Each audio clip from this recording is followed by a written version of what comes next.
जो मुस्लिम मतदाता था वह इस बात को समझ रहा था कि अगर हम बटेंगे तो मैं वो योगी जी वाली बात मैं नहीं करूंगा।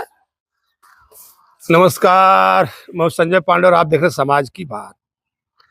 अब 4 मई में बस थोड़ा ही समय बचा है और आप देखेंगे कि जब एक दिन बाद सुबह से मतगणना शुरू हो जाएगी तो पूरे देश की निगाहें इन 5 राज्यों में अगर किसी पर सबसे ज्यादा होंगी तो वह है पश्चिम बंगाल। और वो इसलिए होगा क्योंकि सभी के मन में ये जिज्ञासा बनी हुई है कि आखिर पश्चिम बंगाल में होगा क्या। और पश्चिम बंगाल में जो इतनी जबरदस्त वोटिंग हुई, 93% के करीब वोटिंग दोनों चरणों में, इतनी भारी वोटिंग। और ये जो मतदान हुआ है, हालांकि कुछ जो वोट कटे हुए थे SIR वाला, उसके वजह से कुछ मतदान का प्रतिशत बढ़ा है। तो कुछ जो बाहर लोग रहते तो जा करके अपना मतदान किए, क्योंकि ज्यादा लोगों को ये लग रहा था कि ये मिनी NRC है, जो ये SIR हुआ है ये मिनी NRC है, तो हमें चलना है, हमें इसमें वोट डालना है, नहीं तो हमारी नागरिकता को दिक्कत आ जाएगी। इस तरह की बातें थी। इसके लिए ज्यादा से ज्यादा लोगों ने बढ़ चढ़ करके मतदान में हिस्सा लिया। ये तो हुई परसेंटेज वाली बात, मतदान वाली बात। और जो एग्जिट पोल है, कुछ एग्जिट पोल अपने अपने आंकड़े बता रहे हैं, कुछ बीजेपी की सरकार दिखा रहे हैं, तो कुछ दोनों तरफ रख रहे हैं, चित्त भी और पट भी। इधर से उधर हो जाए तो भी हमारी, उधर से इधर हो जाए तो भी हमारी, कुछ ऐसे भी रख रहे हैं। लेकिन जो सबसे बड़ी बात है, प्रदीप गुप्ता, एक्सिस माई इंडिया वाले, हर जगह पे उनकी जो एनालिसिस थी, उनका जो एग्जिट पोल था, वो 1 नंबर पर रहता था और वो दावे करते थे। लेकिन अब की बार उनकी हिम्मत हार गई। पश्चिम बंगाल का उन्होंने एग्जिट पोल नहीं किया। आखिर क्यों नहीं किया? उसकी वजह साफ थी, क्योंकि वहां का जो मतदाता था काफी डरा हुआ था। वहां का मतदाता काफी डरा हुआ था, कुछ कहने को तैयार नहीं था। बाकी देश में कई जगहों पर ऐसा था, अगर आप जाते हैं, कोई सैंपल लेते हैं, कहीं पूछते हैं, तो लोग बता देते थे नहीं किसको वोट डालना है, किसको नहीं डालना, इस तरह की बातें आ जाती थी। या लोग वोट डलवा करके रख लेते थे कि लोग बराबर सैंपल दे देते थे और उनसे उनका जो एग्जिट पोल वाला काम हो चल जाता था। लेकिन अब की बार बंगाल के अंदर सभी लोग डर रहे थे, कोई कुछ कहने को राजी नहीं था। और यही वजह थी कि हवा किसकी है अब की बार में बंगाल में चलाने के लिए नहीं गया, क्योंकि वहां पर एक तो भाषा की दिक्कत थी और दूसरी जो सबसे बड़ी दिक्कत थी वो ये थी कि लोग कुछ खुल करके बोलते नहीं, सभी लोग डर रहे थे। और भाषा की दिक्कत तो कोई बड़ी दिक्कत नहीं थी, जैसे शहर में काफी लोग हिंदी बोलते थे।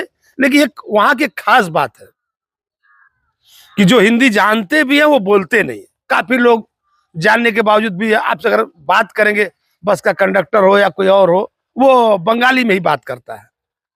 लेकिन जो सबसे बड़ी बात है, हमने कहा कि लोग डरते थे और कुछ लोग खुल करके नहीं करते थे, झगड़ा होने का ज्यादा चांसेस थे। इसीलिए मैं भी हवा किसकी है में गया नहीं। और लेकिन अब जब एग्जिट पोल आ रहे हैं, लोग बता रहे हैं, लेकिन देखिए जब तक पूरे वोट नहीं गिन लिए जाएंगे, किसी भी एग्जिट पोल वाले के पास ये नहीं बचा उसके पास पावर कि उसका एग्जिट पोल सही हो जाए और यह दावा कर दे कि नहीं हमारा एग्जिट पोल सही है।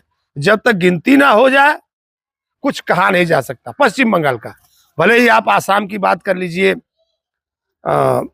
हालांकि तमिलनाडु में भी थोड़ा सा आगे पीछे चल रहा है। तमिलनाडु में भी एक नई पार्टी का उदय हो रहा है, इस बात की चर्चा एग्जिट पोल वाले कर रहे हैं। देखिए कहां तक क्या होता है। और बीजेपी के लोग पांडुचेरी में बात कर रहे हैं कि नहीं बीजेपी की सरकार वहां आ सकती है। खैर ये तो एग्जिट पोल की बात हुई, लेकिन हमने कहा कि जो पश्चिम बंगाल में और कुछ भी हो सकता है। और मैं बात कर रहा था प्रदीप गुप्ता वाली, हर बार ताल ठोकते थे, लेकिन अब की बार उनकी हिम्मत हार गई।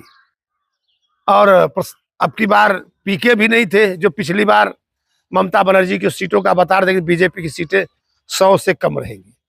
हालांकि देखिए जो मतदान का प्रतिशत था, कुछ ऐसे खास वोटर थे जो लोग ये सोच रहे थे कि वहां पर हुमायूं कबीर या ओवैसी का वाला फैक्टर कुछ खास तौर पर वोट काटेगा, लेकिन ऐसा लग नहीं रहा है, क्योंकि वहां का जो मतदाता था और खासकर जो मुस्लिम मतदाता था, वह इस बात को समझ रहा था कि अगर हम बटेंगे, तो मैं वो योगी जी वाली बात मैं नहीं करूंगा, तो उनको लग रहा था कि नहीं, अगर उनके वोट बटे तो बीजेपी की जीत पक्की है। और वहां का जो वो वोटर है, वो इस बात का पूरा ध्यान रख रहा है कि नहीं, किस तरह से बीजेपी सत्ता में न आए। ये उनका जो टीएमसी का सबसे बड़ा प्लस पॉइंट है, वो यही था। अब उसके बाद उस टीएमसी को उन वोटों के बाद कुछ और प्रतिशत वोटों की जरूरत होती जो मिल जाता था, और बीजेपी को अपनी सरकार बनाने के लिए एक बड़े उछाल की जरूरत। तो क्या आपकी बार बीजेपी वह उछाल पाएगी? ये देखने वाली बात है। हालांकि कुछ लोग इस बात का अंदाजा लगा रहे हैं, कुछ लोग कह रहे हैं कि जो ज्ञानेश कुमार है, बिहार के एक सांसद है मनोज झा, उनका कहना था कि नहीं, जो कमिश्नर का हाव भाव है, इतने खुश लग रहे हैं, ऐसा लग रहा है कि उन्होंने बीजेपी को बंगाल फतेह करवा दिया। अब कुछ न कुछ तो होगा। अगर बीजेपी जीतती है तो इस तरह की बातें जरूर निकल करके आएगी कि क्या उसकी जीत में इलेक्शन कमीशन का हाथ था। अब तो गए ज्यादा दिन, बचे थोड़े दिन, सब कुछ सामने आने वाला। लेकिन जो बंगाल की सच्चाई थी, वो हमने सबके सामने रख दिया कि किस तरह से वहां के मतदाता काफी डरते हैं। वहां के लोग बहुत डरते हैं, वो अपना विचार रखते नहीं, और डरने के साथ साथ वहां के जो कुछ पार्टियों के समर्थक काफी झगड़ालू भी हैं।